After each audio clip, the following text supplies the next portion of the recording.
Hello guys! Welcome back sa Bial's Motovlog.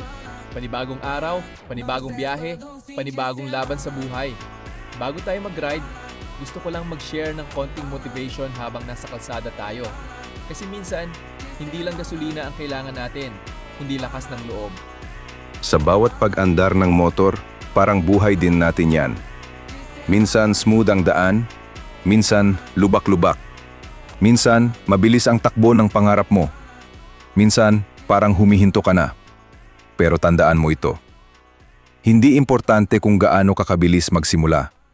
Ang importante, tuloy-tuloy ka. Kasi yung mga taong successful ngayon, hindi sila yung walang problema. Sila yung kahit pagod, kahit nahihirapan, hindi tumigil. Kapag napapagod ka na, isipin mo kung bakit ka nagsimula. Yung pamilya mo, pangarap mo, sarili mong gustong patunayan sa mundo. Walang madaling biyahe sa tagumpay. Pero bawat metro na tinatapos mo, mas lumalapit ka sa goal mo.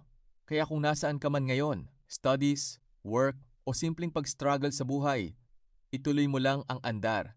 Huwag kang hihinto. At yan guys ang konting motivation natin habang nasa biyahe. Sana kahit papaano may nakuha kayong lakas ng loob ngayon. Kung nagustuhan mo tong video, don't forget to like, share, and subscribe sa Bial's Motovlog. Always ride safe, stay humble, and keep chasing your dreams.